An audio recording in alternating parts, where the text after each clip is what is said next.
Everybody, this is Perch. Here's a question that I think is good for all of us, and it's a relatively short one. It goes, hey Perch, does any of the stuff outside of comic books matter whatsoever? I'm talking about the online clubs, the message groups, people who are pro comics, anti comics, people who are supporting the pros, people like Comics Gate, etc. Does any of it really matter if the core comics are good? It feels to me that if you can find some comics you really like and enjoy, and you read them and you enjoy them, then none of this other stuff actually matters whatsoever. None of the 4chan boards, none of the Kiwi farm boards, none of the people who like to endlessly speculate about comics. If the comic itself is good, all the rest of this is noise. What do you think? And there's some more here. What do I think? Yeah, I mean, of course. I mean, in many ways, like a lot of fan groups, like a lot of things of that nature, it's designed to support and prop up kind of the love of comics, or love of whatever the genre is, music or arts or movies or gaming or whatever it happens to be. You know, you play the game and then you're still really into it. So you go on message boards and you want to talk to other people who are also into it. And that's the entire intent. That's how it goes. And I think there's nothing wrong with that. That's exciting and it's good and it's all the rest. But technology and ease of access has created a life in and of its own to that. And so every now and then it's important to remind ourselves that, hey, you actually don't need any of that. If the core product is good, you could just stick with the core product. That could be comics, it could be movies, it could be games, it could be anything. But if you enjoy that work, then, none of the rest of this matters. And I have this theory, and the theory is basically this, that the less, when a property gets popular, it generates a lot of fans, people come into it and they start reading it, and they basically then start to branch out and try and find each other. They try and find people who have the same interest in the hobbies or whatever it happens to be as them. And then when the property itself, when whatever the subject matter is canceled or starts to decline or gets bad or changes, then what you see is the attention shifts focus from whatever the original thing was into the community.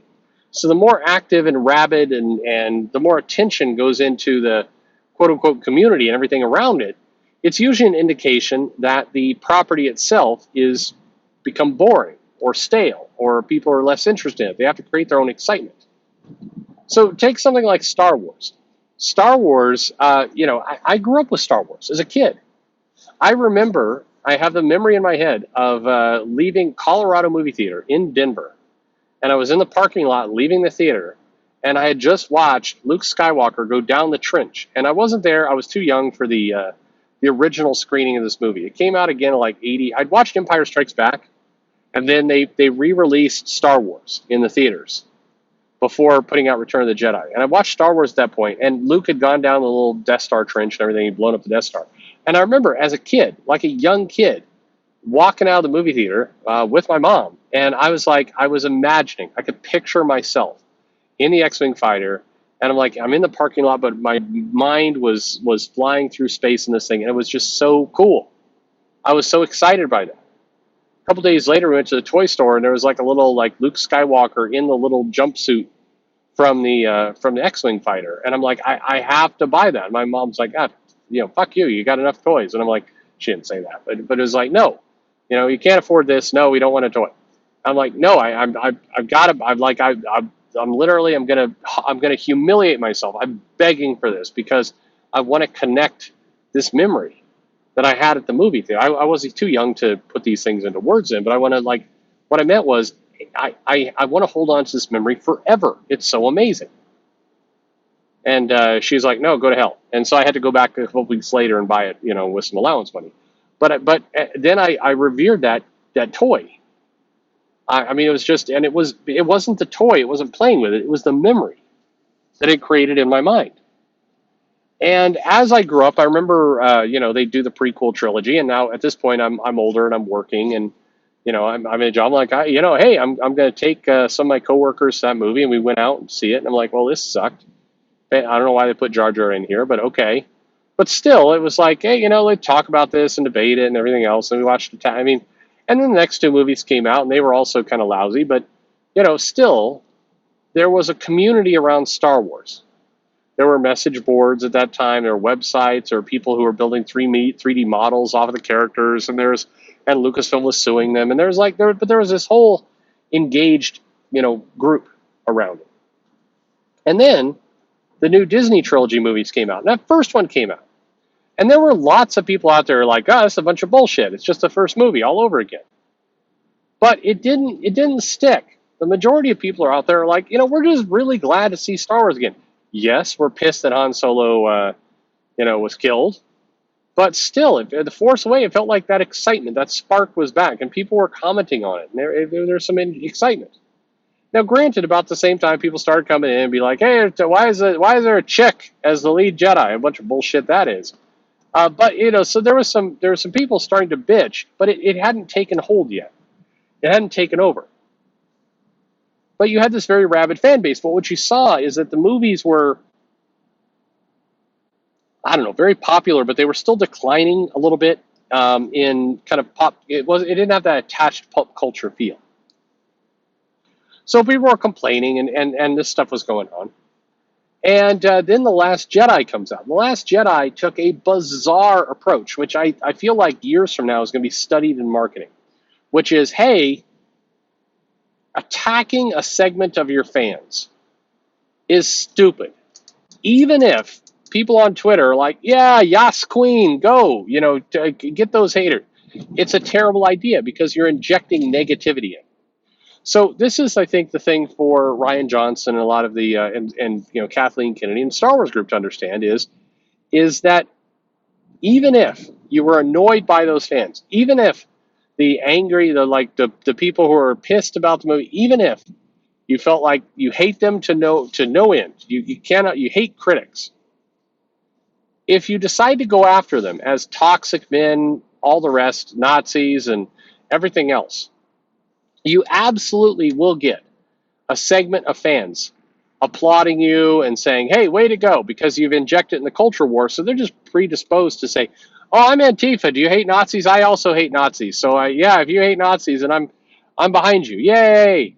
That's what they do. And if you can inject a little bit of the, hey, also all the bad guys are Republicans, then you'll get more people. And they're like, yay, but they aren't true fans. They're just people kind of clapping the kind of the aspect that you put out there. These are not people who are actually going to grow your fan base.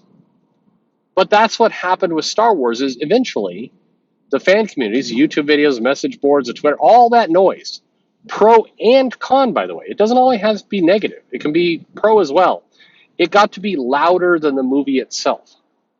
And that's where we sit today. Today, Star Wars continues to be heavily debated and heavily fought over and all the rest. And nobody is imagining as a kid coming out of the movie theater and flying down the Death Star trench like you're Luke Skywalker. That isn't happening anymore. Instead, people are having to pick sides in, well, it's a bunch of cucks over there, or it's a bunch of SJWs over there, or whatever it happens to be. That's where it's the franchise, unfortunately, not just allowed that to happen, but they cultivated that. And so here we are in this broken state. And it is broken. I mean, Star Wars is a broken property. It can still make money, and it will. And then if you're an investor and you have the choice of, like, if somebody came to you and said, hey, we're going to hand you the Star Wars franchise or the Star Trek franchise. Now, you may like Star Trek better. I don't know, whatever you're into. But if you're purely financially minded, you're taking Star Wars. Star Wars does still, to this day, put out more money, put out more. Star Wars is a beast of a franchise. Even with all of its setbacks, it absolutely is. It holds its own in there. But it didn't have to be this way. It didn't have to be this, not toxic. That's the wrong way of putting it. But just it didn't have to be this relationship. It could have been healthy. But unfortunately, it's not. Unfortunately, it's become embroiled in this entire nonsense. And that's where we currently sit. So the question about comics, If you can find a comic you love and you can enjoy it, cool. If you go online and you go to Twitter, you go to Facebook, you go to any of those sites you mentioned, keep in mind that the people who are there day in and day out, the product they're selling, the product they're really engaged in, the product they love, is the message board. It's not the comic. It's not the superhero. It's whatever the dialogue is all about. There are people on Kiwi Farms who endlessly debate the ins and out of CG and what one creator is doing in another, and like psychoanalyzing YouTube creator. Like that's its own product. Comics are irrelevant at this point to whatever it is that they're going after. And if you enjoy that, cool. That's where you belong. That's the place for you. But if you enjoy comics, you don't need to engage in that. In fact, it's probably better if you don't, because all that's going to do is shift your attention to something else. Now, several of you out there have the complete, perfect ability to, balance. Basically, liking comics and also looking at commentary. It doesn't feed off on you. But for a lot of people, that balance is impossible. I always say the best thing to do is to center yourself on something you love. Focus on that first. Once you've done that, everything else kind of falls into line, and the world works out. Anyway, put another way, too long didn't read, didn't listen. Just focus on what you love. If you focus on what you love, you're pretty much never going to be steered wrong. Thanks for listening.